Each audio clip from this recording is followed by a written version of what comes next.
A'udzubillahi minasyaitonirrajim. Bismillahirrahmanirrahim. Assalamualaikum warahmatullahi wabarakatuh. Alhamdulillahirabbil alamin wassalatu wassalamu ala asyrafil anbiya'i wal mursalin wa ala alihi washabihi ajma'in. Allahumma shalli ala sayyidina Muhammad. Amma ba'd. Yang dihormati Dr. Muhammad Arif bin Nazri dan sekalian sahabat-sahabat yang mendengar untuk video tugasan ulasan hadis berkaitan ataupun hadis tentang Khawarij yang disediakan oleh saya, iaitu Muhammad Fakhruddin bin Zainal bernama metrik A166566 bagi menyelesaikan tugasan bagi subjek kajian hadis golongan menyeleweng PPPN 2563.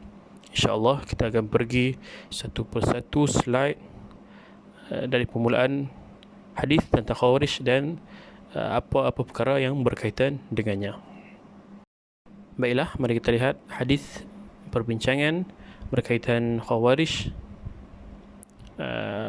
yang berbunyi: حدثنا موسى بن إسماعيل حدثنا عمرو الوحيد حدثنا الشيباني حدثنا يسار بن عمرو قال قلت لسهل بن حنيف هل سمعت النبي صلى الله عليه وسلم يقول في الخوارج شيئا؟ قال سمعته يقول وأهوى بيده قبل العراق يخرج منه قوم يقرؤون القرآن لا يجاوز تراقيهم يمرقون من الإسلام مروق السهم من الرمية.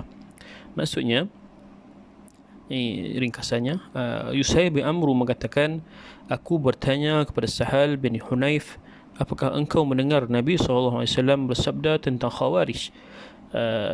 Dia menjawab, aku mendengar baginda bersabda sambil baginda arahkan tangannya menuju ke Iraq. Dari sanalah muncul sekelompok kaum yang membaca Al-Quran tidak melebihi kerongkongan mereka. Mereka keluar dari Islam sebagaimana anak panah keluar dari busurnya. Jadi ini hadis perbincangan yang saya bawakan tentang Khawarij. Seterusnya kita pergi kepada sumber hadis yang saya bawakan ini, iaitu saya jumpa hadis ini dan ambil daripada Sahih Bukhari. Ini karangan daripada Imam Bukhari, Imam Muhammad bin Ismail Al-Bukhari yang wafat pada tahun 256 Hijrah, pada kitab ke-88, bab ke-7 dan nombor hadis 6934. Dan kita tahu bahawa setiap hadis dalam Sahih Bukhari adalah hadis sahih. Makna hadis seperti hadis yang dibawakan turut diwayatkan dalam hadis-hadis yang pelbagai dari Sahih Bukhari dan kitab-kitab hadis masyhur yang lain, yakni dari segi lafaz hadis ini hanya pada sumber yang saya bawakan ini. Adapun dari segi makna hadis masih terdapat sebilangan hadis lain di dalam kitab Sahih Bukhari dan juga kitab-kitab hadis lain seperti kitab Sahih Muslim yang menyatakan makna hadis seperti mana hadis yang saya bawakan. Okey, kita pergi kepada perbincangan yang saya ingin bawakan berkaitan hadis ini, iaitu huraian hadis dan hal-hal yang terkait dengan hadis ini. Iaitu kita tengok huraian pertama, dalil bahawa hadis ini merupakan dalil kewujudan golongan Khawarij. Huraian kedua, ciri-ciri Khawarij, iaitu hadis ini menceritakan tentang ciri-ciri Khawarij. Hal berkait yang pertama iaitu pendirian saya terhadap Khawarij, dan hal berkaitan yang kedua adalah implikasi hadis terhadap diri saya. Ini adalah perbincangan yang akan saya jelaskan berkaitan dengan hadis yang saya bawakan. Okey, baiklah, kita pergi kepada huraian hadis yang pertama. Hadis ini merupakan dalil tentang wujudnya golongan Khawarij, dan ini merupakan pendapat daripada Ibn Hajar Al-Asqalani di dalam kitabnya Fathul Bari yang merupakan syarah kepada Sahih Bukhari. Okey, kita lihat sedikit makna kepada Khawarij. Khawarij ini datang daripada perkataan asal kharaja, yang masuk keluar. Dan Khawarij ini adalah satu kelompok yang keluar daripada kelompok asal ataupun kelompok utama. Kita lihat kepada sejarah kemunculan golongan Khawarij. Khawarij muncul secara formalnya ketika pemerintahan Sayyidina Ali. Itu selepas temeterainya satu undang-undang yang dibernama Undang-Undang Tahkim selepas berlakunya perang Siffin di antara Sayyidina Ali dan Sayyidina Muawiyah. Jadi kelompok Khawarij ini mereka tidak berpuas hati dengan peristiwa tersebut. Jadi mereka mengambil sikap untuk keluar dan tidak menerima kedua-dua pendapat, sama ada daripada kelompok Sayyidina Ali ataupun daripada kelompok Sayyidina Muawiyah, dan mereka keluar membentuk kelompok mereka sendiri. Disebabkan mereka keluar, itu dipanggil mereka sebagai golongan Khawarij. Ini mereka yang keluar daripada kelompok asal, dan mereka sangat ekstrim. Selepas mereka membentuk kumpulan tersendiri, mereka bercadang untuk membunuh pula Sayyidina Ali dan Sayyidina Muawiyah, dan juga kalau tak silap saya Sayyidina Amr bin Al-As. Namun niat mereka untuk membunuh ketiga-tiga sahabat tersebut tidak kesampaian. Hanya kepada Sayyidina Ali mereka sempat bunuh, adapun kedua-dua sahabat lagi mereka tidak sempat ataupun tidak dapat peluang untuk membunuhnya. Dan insan yang membunuh Sayyidina Ali adalah yang dinamakan Abdul Rahman bin Muljim. Nama seperti orang Islam yang biasa, akan tetapi sifatnya dan adabnya begitu berbeza dengan pembuakan daripada Nabi Muhammad SAW. Okey, itu sedikit sejarah tentang kemunculan Khawarij di dalam dunia Islam. Sedikit persoalan, adakah Khawarij ini masih wujud sehingga hari ini? Kita lihat, yang saya lihat daripada artikel yang dikeluarkan oleh Mufti Wilayah, bahawa Khawarij ini masih ada pada hari ini, namun hanya pada ciri-ciri saja. Tapi kelompok yang mereka tidak menggunakan nama Khawarij itu, tapi mereka menggunakan nama-nama lain, tapi ciri-ciri itu seakan mirip-mirip dengan kelompok Khawarij yang ada pada zaman dahulu, ini yang terbit pada era pemerintahan Sayyidina Ali. Okey, jadi dengan itu kita lihat pula kepada ciri-ciri kelompok Khawarij selepas ini. Okey, kita pindah pula kepada ciri-ciri Khawarij, yang mana saya ambil daripada hadis ini dan juga saya merujuk kepada hadis-hadis yang lain yang menceritakan tentang Khawarij, dan saya dapat keluarkan 5 ciri berkaitan kelompok ini dinamakan sebagai Khawarij. Baik, ciri yang pertama adalah Khawarij ini adalah tergolong daripada pemuda-pemuda ataupun terdiri daripada pemuda-pemuda yang berfikiran pendek. Yang ini mereka walaupun dari segi zahirnya kelihatan seakan ingin memperjuangkan Islam, begitu kita katakan sebagai dalam peribahasa Melayu, darah muda, ingin memperjuangkan Islam, akan tetapi cara yang mereka membawakan adalah sangat salah. Dan ciri yang kedua adalah ciri Khawarij adalah mereka kuat mengerjakan amal ibadah. Kita tengok ada hadis disebutkan bahawa mereka ini pandai baca Al-Quran, hebat bacaannya, akan tetapi bacaan yang mereka bacakan atau ucapkan itu tidak sampai ke dalam hati, akan tetapi tersekat di kerongkong sahaja.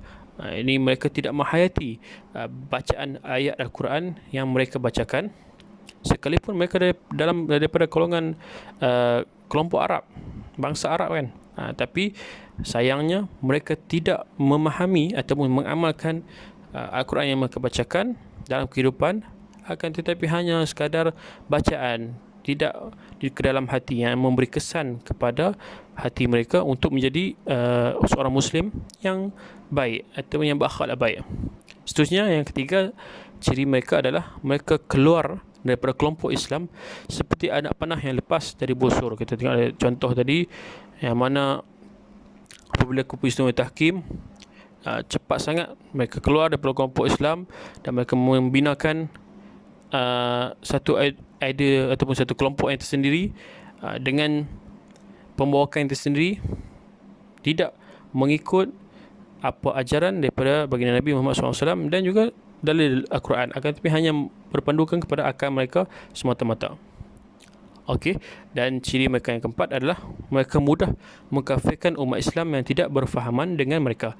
Ini sebagai contoh yang tadi saya sebut, yang mana mereka apabila seseorang itu tidak berfahaman dengan mereka, mereka akan pada mulanya mereka akan mengkafirkan. Contohnya Sayyidina Ali dan Sayyidina Muawiyah. Mereka tidak bersependapat dengan mereka, golongan Khawarij ini tidak sependapat dengan mereka, dengan Sayyidina Ali dan Sayyidina Muawiyah. Mereka mengatakan kafir. Kemudian dahsyatnya mereka, apabila mereka mengatakan kafir, kemudian mereka sebut halal pula darah untuk mereka membunuh Sayyidina Ali dan Sayyidina Muawiyah dan juga Sayyidina Amr bin As. Ini tokoh-tokoh utama, tokoh-tokoh sahabat yang ketika itu. Mereka mengambil satu stand untuk membunuh sahabat-sahabat ini. Bukan saja mereka mengkafirkan, tapi mereka ingin membunuh. Ini golongan ciri-ciri golongan Khawarij. Dan seterusnya, ciri yang kelima adalah mereka memiliki pemikiran songsang yang bercanggah dari pemikiran ahli sunnah wal jamaah. Kalau kita lihat dari segi fahaman mereka, antara salah satu fahaman kepada kelompok Khawarij ini, mereka beranggapan bahawa orang yang membuat dosa besar tidak akan masuk ke dalam syurga sekalipun dengan rahmat dan pengampunan Allah. Itu pendirian yang dibawakan oleh golongan Khawarij ini. Jadi mereka ini, kita lihat kelima-lima ciri ini, mereka sangat ekstrim. Jadi dengan sikap ekstrim mereka ini mampu memberikan pandangan buruk atau pandangan negatif orang lain terhadap Islam. Dengan itu,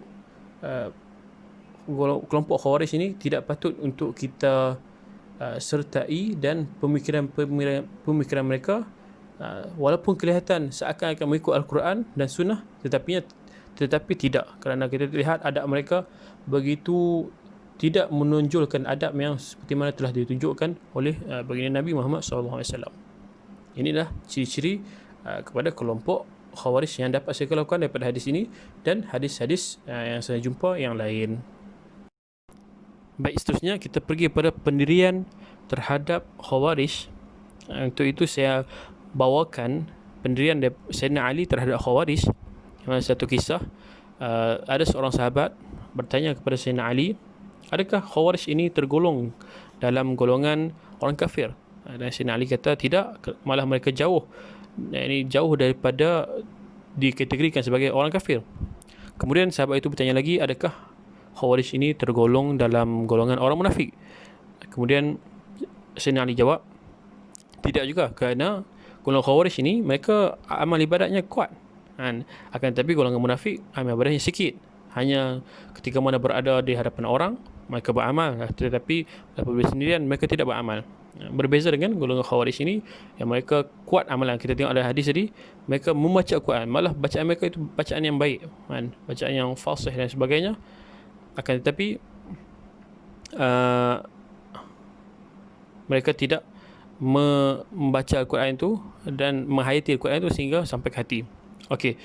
Kemudian sahabat yang bertanya itu bertanya pula, siapakah golongan Khawarij ni? Kemudian Sayyidina Ali menjawab bahawa golongan Khawarij ini adalah ikhwani. Ini mereka adalah saudara kita. Akan tetapi saudara kita ini, iaitu Khawarij ini, mereka menentang kita. Kita lihat tadi, sekiranya seseorang kelompok yang tidak berpendapat ataupun berfahaman dengan fahaman Khawarij, mereka menentang, malah menggelarkan sebagai kafir, dan juga mereka menetapkan untuk membunuh tokoh-tokoh Islam apabila tidak bersefahaman dengan mereka. Jadi ini adalah pendirian Sayyidina Ali terhadap Khawarij. Dan daripada kisah ini saya dapat fahami bahawa Sayyidina Ali tidak mudah untuk mengkafirkan seseorang. Kan? Walaupun tadi sahabat tanya adakah Khawarij ini kafir, tapi Sayyidina Ali itu tidak. Menunjukkan Sayyidina Ali mengambil satu stand untuk tidak mudah mengkafirkan orang Islam yang lain. Okey. Namun begitu, kita ada peringatan di sini. Kita lihat pesanan Rasulullah dalam hadis yang lain terhadap Khawarij. Kalau kita lihat hadis yang lain, Rasulullah menyebut untuk memerangi Khawarij. Perangi macam mana? Apabila mereka memulakan, ini golongan Khawarij yang memulakan peperangan, maka kita balas peperangan itu. Dan baginda Nabi Muhammad SAW menyebut perkara tersebut sebanyak 3 kali. Ini apabila mereka menyerang kita, ini menyerang umat Islam yang tidak berfahaman dengan fahaman Khawarij, kemudian kita balas perangi mereka balik. Kemudian Nabi sebut lagi, apabila mereka serang, kita perangi mereka balik. Kemudian apa perangi kita perangi mereka balik. Iaitu Nabi ulang 3 kali perkataan itu. Jadi ini pendirian terhadap Khawarij. Iaitu yang pertama pendirian Sayyidina Ali, dan kedua pendirian daripada Nabi Muhammad SAW. Yang pertama, jangan kita mudah untuk mengkafirkan Khawarij ini, walaupun kita lihat ada terdapat pandangan-pandangan mereka yang begitu ekstrim, tapi jangan kita mudah untuk mengkafirkan mereka, tapi kita berhati-hati dengan mereka. Sekiranya mereka ingin memulakan perang terhadap umat Islam, maka perlulah persediaan umat Islam untuk menentang mereka kembali. Ini dua pendirian yang saya bawakan kepada terhadap golongan Khawarij. Baiklah, satu lagi kita pergi kepada implikasi hadis. Saya dapat keluarkan 4 poin, 4 faedah daripada hadis ini, dan ulasan hadis yang saya bawakan ini. Ada 4 perkara. Yang pertama adalah kita perlu elakkan diri daripada terjebak dengan ciri-ciri dan pemikiran Khawarij. Macam saya bawakan tadi, bahawa Khawarij ini mereka begitu ekstrim. Jadi kita berusaha sedaya upaya untuk tidak terjebak dengan pemikiran mereka yang ekstrim tersebut. Okey. Seterusnya, kita perlu berhati-hati dengan Khawarij. Bagaimana hadis yang saya sebutkan tadi, bahawa golongan Khawarij ini mereka memusuhi golongan-golongan yang tidak berfahaman dengan mereka, malah mereka menghalalkan darah. Jadi kita perlu berhati-hati dengan menyediakan persiapan untuk menghadapi mereka sekiranya mereka memulakan perang. Dan yang ketiga, kurangnya ilmu menjadikan amal seorang itu goyah. Yang kita tengok, walaupun golongan Khawarij ini mereka beramal dengan amal ibadah yang banyak, malah membaca Quran yang banyak, akan tetapi tidak memberi kesan dalam pembentukan akhlak diri mereka. Mereka tidak membawa akhlak Rasulullah pun. Dan kalau kita lihat satu hadis yang lain, hadis ke 6933 dalam kitab Sahih Bukhari, hadis sebelum yang hadis saya yang bawakan ini, bahawa terdapat satu individu, si fulan, yang bertemu Rasulullah. Kemudian dia mengatakan kepada Rasulullah, berlaku adillah kamu wahai Rasulullah dalam mengagihkan harta rampasan perang, itu harta ghanimah. Sedangkan yang dia cakap itu adalah Rasulullah. Jadi tidak ada adab mereka dengan Rasulullah, malah seakan-akan mereka suruh adil itu menunjukkan mereka itu lebih agung, lebih siqah daripada Rasulullah SAW. Jadi di situ kita dapat lihat bahawa golongan Khawarij ini tidak mempunyai adab terhadap Rasulullah. Dan juga kita lihat banyak-banyak isu lagi kan. Seterusnya, implikasi hadis yang keempat, kita perlulah sentiasa meletakkan diri dengan jemaah Islam yang sebenarnya. Jadi di sekeliling kita terdapat jemaah-jemaah Islam, kita pilihlah mengikut penilaian kita dan penilaian daripada panduan daripada Al-Quran dan Hadis, bagaimana jemaah Islam yang terbaik.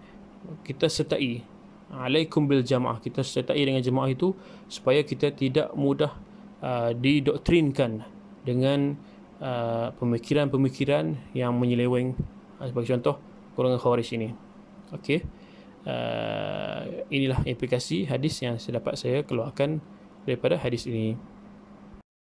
Baiklah, sampai sini sajalah ulasan saya terhadap hadis yang saya pilih ini. Mudah-mudahan kita mengambil manfaat berkaitan Khawarij, dan kita mendapat sedikit pengetahuan tentang Khawarij ini, bagaimana ciri mereka dan sebagainya. Dan disebutkan dalam hadis supaya dapat kita siapkan diri dengan ilmu agar tidak tergolong dalam pemikiran yang menyeleweng ini, sebagaimana kelompok yang saya pilih adalah kelompok Khawarij. Jadi dengan itu, yang baik itu datang daripada Allah, dan yang buruk dan kelemahan daripada diri saya sendiri, hakikatnya daripada Allah Subhanahu wa taala. Wa aqulu biqawli hadza wa astaghfirullah li wa lakum. Assalamualaikum warahmatullahi taala wabarakatuh. Sekian, terima kasih daripada saya Muhammad Fakhruddin Mizanul, A16656, insyaallah.